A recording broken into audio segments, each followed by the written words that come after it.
हर रोज एक नई कहानी देखने के लिए चैनल को सब्सक्राइब करें और बेल आइकन दबाना ना भूलें। कियारा को सर्दियों में गर्म चीजें खाने का बहुत मन करता था। ऐसे ही एक शाम जब कियारा की माँ सुधा बाजार से कच्चे भुट्टे लाकर रसोई में रखती है, तो सुधा की रसोई से निकलते ही कियारा वहाँ आती है और किचन में कच्चे भुट्टे देखकर बोलती है, अरे वाह, सर्दियों का मौसम और ये भुट्टे दिख गए। अब तो इसको गैस पर भून के नमक मसाला और नींबू लगा के खाऊंगी। आय हाय, क्या मजा आ जाएगा। कियारा बिना देर लगाए 2-3 भुट्टों को गैस पर भून लेती है और उनमें नमक मसाला लगाकर आराम से हॉल में बैठकर टीवी देखते हुए खाने लगती है। इतने में वहाँ उसकी माँ सुधा आती है और अपने लाए हुए भुट्टों को कियारा को खाते देखकर गुस्से में उसके पास आकर उसके सर पर एक थप्पड़ मारते हुए बोलती है, ये क्या कर रही है? मैं ये भुट्टे तेरे खाने के लिए नहीं लाई, समझी? और एक नहीं 3-3 लेकर बैठी है। पेट में दर्द हो जाएगा।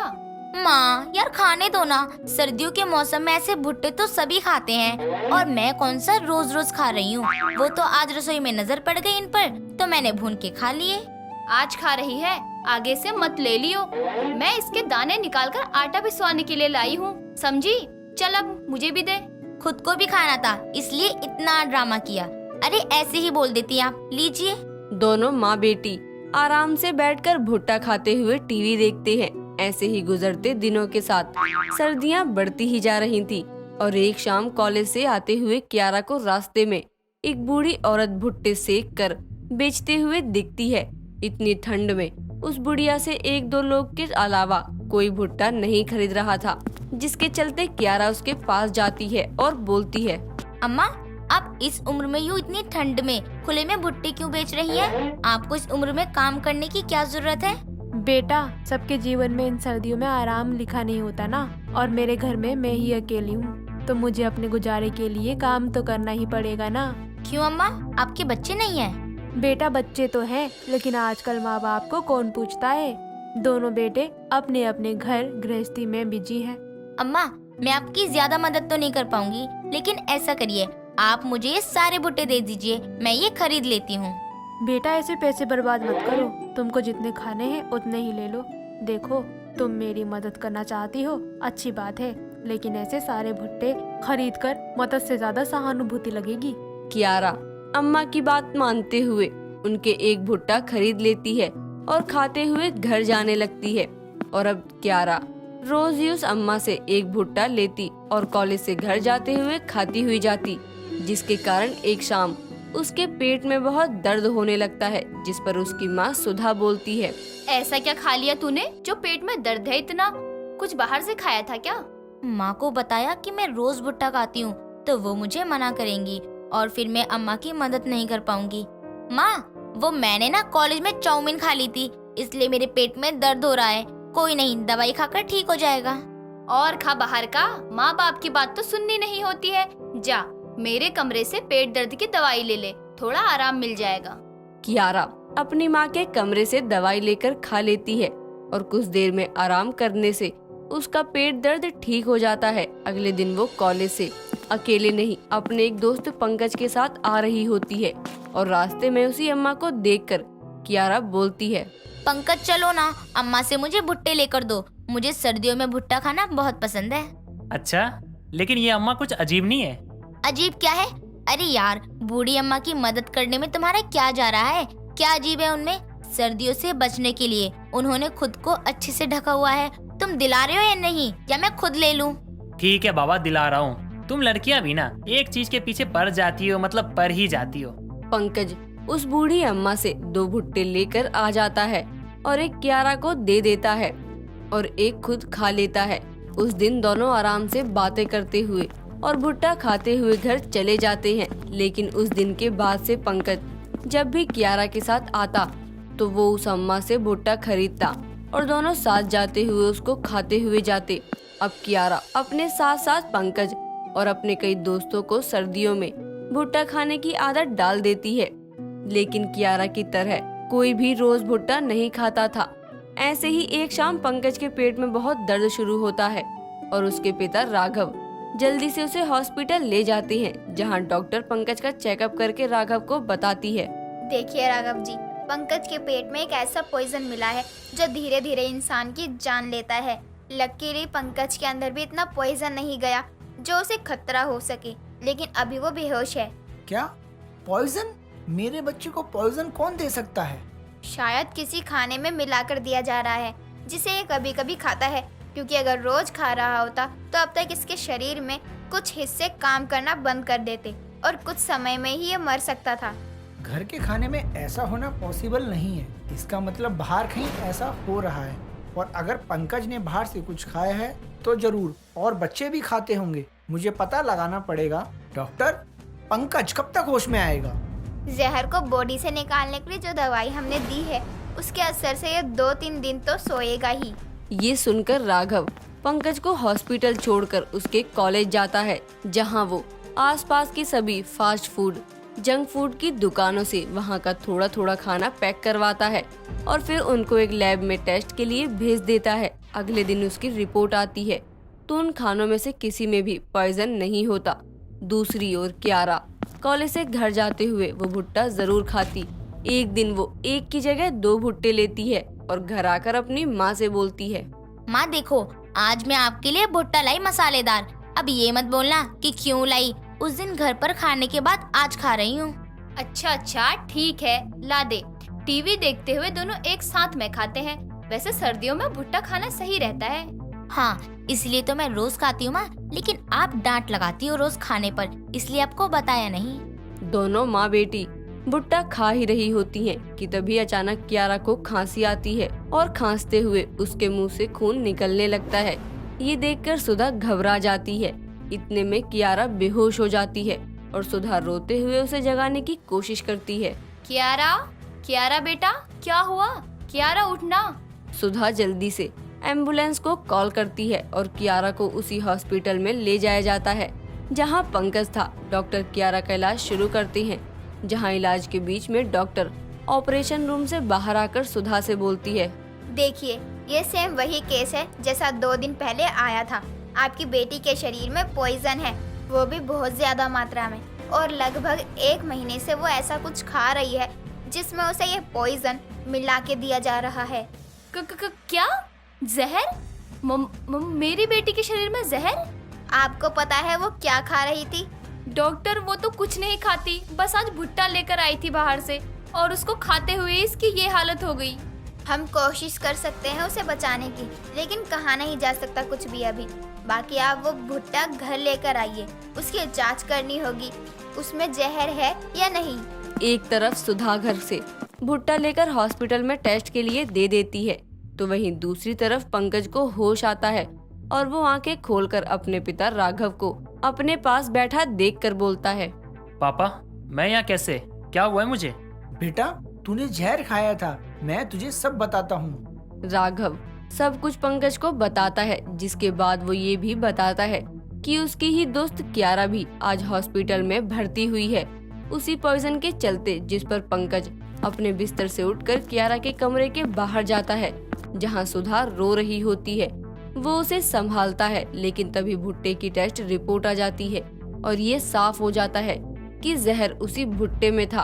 पंकज सबको बताता है कि वो भुट्टा एक अजीब सी बूढ़ी औरत बेचती थी, लेकिन पुलिस जब उस जगह जाती है तो वो औरत वहाँ नहीं होती, तो वहीं कियारा की जान नहीं बच पाती, जिस पर सुधा रोते हुए बोलती है, मेरी बच्ची के साथ ये क्यों हुआ?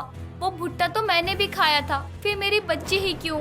आंटी, कियारा वो भुट्टा रोज खाती थी उस बूढ़ी आंटी की मदद के लिए, लेकिन वो शायद ये भूल गई थी कि आजकल किसी पे इतनी आसानी से भरोसा नहीं करना चाहिए। मुझे माफ कर दो आंटी, मैं उसे नहीं रोक पाया भुट्टा खाने से। कियारा ने अपनी माँ से झूठ बोला और वो झूठ उसकी जान ले गया, तो वहीं उसका किसी की मदद करने का इरादा उसको धीरे धीरे मौत के रास्ते पर ले आया। इसीलिए कहते हैं आजकल इंसानियत खत्म है, इसीलिए किसी की मदद करने से पहले जांच ले कि वो इंसान सच में मदद के लायक है भी या नहीं। साथ ही उस बूढ़ी औरत की तलाश तो पुलिस हर जगह करती रही, लेकिन उसका कहीं पता नहीं चला। उससे भुट्टा लेकर खाने वाले सभी बच्चों का इलाज किया गया, पर अफसोस डॉक्टर एक कियारा की जान नहीं बचा पाए। गुंजा उत्तर प्रदेश के छोटे से गांव में रहने वाली बहुत ही चंचल मिजाज की लड़की थी। एक दिन वो अपनी माँ के साथ अपनी सहेली की शादी में जाती है, जहां लड़की की विदाई देखकर उसकी आंखों में आंसू आ जाते हैं और घर वापस आने के बाद वो अपनी माँ कंचन से बोलती है, माई अगर शादी करके हमके तो से दूर जाए के पड़ी ना तो हम कभी शादी नहीं करी है। अरे पगली, शादी नहीं करोगी तो तुहार घर संसार कैसे बसी है? और हर वक्त तो तू अपनी माई के साथ नहीं रह सकत। हम तोरे साथ नहीं रह सकते तो का हुआ, हम तो के अपन साथ तो रख सकत है ना। तू भी ना गुंजा, ये टीवी देख देख के पगलाई गई है। ऐसा नहीं होवत, समझी? तू इस दुनिया की कोनो कोना में रहे, तोहरी माई का हाथ हमेशा तोहरे सर पे रहे। इतना कहकर कंचन गुंजा को अपने गले से लगा लेती है। ऐसे ही दिन बीतते जाते हैं और एक दिन गुंजा के गांव में आतिश नाम का एक लड़का आता है। वो जैसे ही बस से उतरता है, गांव के कुछ छपरी लड़के उसे शहरी अंदाज में देखकर उसके पास जाकर बोलते हैं, का हो बाबू, गांव में नए लगते हो? जी हाँ, वो मैं यहाँ अपने काम के सिलसिले में आया था। क्या आप मुझे बता सकते हैं कि यहाँ से होटल कितनी दूर होगा? अरे बाबू, होटल जाकर क्या करोगे? आप हमको ही कुछ पैसा दे दो, हम आपके इस गांव में ही रहने का बंदोबस्त कर देंगे। लाओ जल्दी जेब ढीली करो। इतना बोलकर वो लड़के आतिश का कॉलर पकड़कर जबरदस्ती उसके पैसे छीनने लगते हैं। तभी वहाँ से गुजर रही गुंजा ये सब कुछ देख लेती है, जिसके बाद वो उन लड़कों को सबक सिखाती है और उसके बाद में वो लड़के वहाँ से भाग जाते हैं और गुस्से में आतिश बोलता है, मोम वाज राइट, गांव के लोग गवार ही होते हैं। ओ बाबू, एक तो हम तुमको उन छपरियों से बचाए और थांकू कहे के बदले तुम हमका गवार बोलत हो। तुम तो बड़े ही एहसान फरामोश निकले। तुमने मेरी हेल्प की है तो मैं भला तुम्हें क्यों ऐसा बोलूंगा? अरे मैं तुम्हें नहीं, उन आवारा लड़कों को कह रहा था। क्या तुम होटल का पता बताकर मेरी एक और हेल्प कर सकती हो प्लीज? नहीं, हम आपके होटल का पता नहीं बता सकत। पर क्यों? काहे कि हम आपका होटल तक ले जाए। वो काहे ना, रास्ते में आपका फिर कोनो छपरी मिल गवा तो हमारी मदद के बिना आप तो ढेर ही हो जाओगे। गुंजा की ये बात सुनकर आतिश जोर से हंसने लगता है और उसे ऐसे मुस्कुराता देखकर गुंजा भी मुस्कुराने लगती है, जिसके बाद में दोनों साथ साथ होटल तक जाते हैं। ऐसे ही समय बीतता जाता है। आतिश काम के चलते गुंजा से मिलने लगता है और गुंजा भी उसे अपना गांव दिखाती है। ऐसे ही ज्यादातर दोनों साथ में समय बिताते और धीरे धीरे दोनों के दिलों में एक दूसरे के लिए प्यार जग जाता है। ऐसे ही एक दिन दोनों आपस में बातें कर रहे थे, तभी आतिश बोलता है, गुंजा, तुम जानती हो कि मैं तुमसे प्यार करने लगा हूँ और इसीलिए मैं तुम्हें अपनी वाइफ बनाना चाहता हूँ। बाप रे बाप, तुम तो सीधा शादी के लिए ही पूछ लिए। हम तो कभी सोचे भी नहीं थे कि हम तुमसे प्यार कर बैठेंगे, पर हम कह देते हैं, जब तक हमारी माई तुमको पास नहीं कर देती तब तक हम तुमसे शादी नहीं कर सकते। अब तुम्हें पाने के लिए चाहे तुम्हारी माई से बात करनी पड़े या गांव की किसी ताई से, मैं पीछे हटने वाला नहीं हूँ। इतना कहकर दोनों एक दूसरे से गले मिलते हैं और गुंजा आशीष के बारे में अपनी माँ को बता देती है, जिसके बाद कंचन के आशीर्वाद से दोनों गांव के एक मंदिर में शादी कर लेते हैं। और कुछ दिन बाद आतिश गुंजा को लेकर दिल्ली अपने घर आता है, जहां उसकी माँ हेमा उन दोनों को देखकर बोलती है, आखिर कर ही ली तूने अपनी मन की। अगर शादी करने से पहले पूछा नहीं तो कम से कम बता ही देता। माँ, मुझे लगा आप गुस्सा करेंगी, इसलिए मैं आपको बता नहीं पाया और गुंजा के बिना मैं रह नहीं सकता था, इसीलिए। बस बस, कुछ कहने की जरूरत नहीं है, लेकिन मुझे तुझसे ये उम्मीद नहीं थी बेटा। ठीक है, अब दोनों अंदर चलो। दोनों घर के अंदर आ जाते हैं और तभी गुंजा अपनी सास के पैर छूकर बोलती है, पाई लागू सासू माई, अपनी गुंजा बहुरिया को आशीर्वाद दे दो। अरे ये किस भाषा में बात कर रही है आतिश? अब सजनवा का बताई है। हम आपका अपना पूरा परिचय बतावत हैं। तो हम हैं यूपी गोरखपुर जिले की गुंजा और हम जो भाषा बोलते हैं उका भोजपुरी कहत है। तो इन शॉर्ट हम हैं आपकी भोजपुरिया बहू गुंजा। वाह बेटा, तू तो यूपी से चलता फिरता नमूना उठा के ले आया है, जिसकी ना तो भाषा सुनने लायक है और ना ही समझने लायक। ना जाने क्या क्या नौटंकी करेगी ये नमूनी। इतना बोलकर वो वहाँ से चली जाती है और वो दोनों भी अपने कमरे में चले जाते हैं। अगली सुबह गुंजा सारा नाश्ता बनाकर तैयार कर देती है, जिसके बाद आतिश और हेमा खाना खाने बैठते हैं। नाश्ते में मोटी मोटी रोटियां देखकर हेमा बोलती है, हे भगवान, इतनी मोटी मोटी रोटियां भला किसके गले से उतरेगी? मैं तो चबाते चबाते ही मर जाऊंगी। अरे बहू, मैं तेरे गांव की भैंस या फिर गाय नहीं हूँ, इंसान हूँ। सासू माई, गुस्सा काहे हो रही हो? हम अभी आपके लिए वो गुब्बारे वाली रोटी बना देते हैं। अरे ओ देहाती, उसे गुब्बारे वाली नहीं बल्कि फुल्का कहते हैं। माँ, गुंजा धीरे धीरे सब सीख जाएगी, आप उसे थोड़ा टाइम तो दीजिए। इतना कहकर वो अपने ऑफिस के लिए निकल जाता है। ऐसे ही समय बीतता जाता है और एक दिन हेमा अपने कमरे में आराम कर रही थी। तभी गुंजा के कमरे में आने से उसकी आँख खुल जाती है और वो बोलती है, अरे देहातन, आने से पहले कम से कम नोक तो कर दिया कर। आपका मतलब किवाड़ पीट कर ना? रुको, हम फिर आवत हैं। इतना कहकर वो वापस दरवाजे के पास जाकर बोलती है, सासू माई, हम अंदर ढुकी का? हाँ हाँ, मरले आकर अंदर। और इतनी जोर जोर से क्यों बोल रही थी? मैं तो यहीं पे थी ना, पड़ोस के घर में। और तू क्या अपने साथ 20 से 25 लोग लेकर घूमती रहती है, जो हमेशा हम करती रहती है? सासू माई, जब देखो आप ईंट की भट्टी जैसन गरम ही रहत हो, तनिक अपने मिजाज को कूलिंग डब्बा जैसन ठंडा भी रखो। उसे कूलिंग डब्बा नहीं, फ्रिज कहते हैं। मूर्ख औरत, यहाँ क्यों आई है ये बता। वो कहाँ है ना सासू माई, हम ना अकेले बैठे बैठे बोर हो रहे थे, तो सोचा दोनों सास बहुरिया मिलकर सारा रारा कर लेते हैं। सारा रारा मतलब तू चाहती है कि मैं तेरे साथ मिलकर गाना गाऊं? हाय दैया सासू माई, आप तो एकदम ही इंटेलिजेंट निकली। और देखो, हमारा गाना सुनकर आपका नाचने का मनवा हो जाए ना, तो हमारे साथ आप भी 2 ठुमके लगा ही लेना। उसके इतना कहने पर हेमा खुद से बोलती है, लो अब भोजपुरी बहू का भोजपुरी तमाशा भी देखो, इसी बहाने थोड़ा एंटरटेनमेंट भी हो जाएगा। इतना कहकर वो मुस्कुराने लगती है और उसकी ये मुस्कान देखकर गुंजा बोलती है, का सासू माई, आप तो हंसने में भी कंजूसी करत हो। आपको तो रिंकिया के पापा जैसन हंसना चाहिए। अरे कौन रिंकी के पापा? आई हो दादा, आपने वो गाना नहीं सुना का? चट सनी मार देले खींच के तमाचा, ही हंस देले रिंकिया के पापा। ऐसे ही कुछ दिन बीत जाते हैं और एक दिन हेमा गुंजा से कहती है, सुन बहू, आज शाम को मेरी कुछ सहेलियां आने वाली हैं घर पे, तो तू खाना बाहर से ऑर्डर कर देना। और हाँ, घर की साफ सफाई अच्छे से कर लेना और उनके सामने थोड़ा तहजीब से पेश आना, समझी? इतना कहकर वो अपने कमरे में चली जाती है और गुंजा अपने कामों में लग जाती है। शाम को जब हेमा की सहेलियां घर आती है तो घर की साफ सफाई और टेबल पर अच्छा खाना देखकर एक सहेली बोलती है, अरे वाह हेमा, खाना दिखने में तो बड़ा टेस्टी लग रहा है, खाने में कितना टेस्टी होगा फिर? अरे पागल, फिर पूछ क्यों रही है? खाना खाने के बाद तो खुद ही पता चल जाएगा। अरे हाँ, चलो चलो, अब खाना भी शुरू कर लो। सब खाना खाने लगती हैं। तभी गुंजा वहाँ एक सुंदर सी साड़ी पहन के आती है और सबको नमस्ते करती है। खाना खाने के बाद सब खाने की बहुत तारीफ करते हैं और तारीफ सुनकर गुंजा बहुत खुश होती है।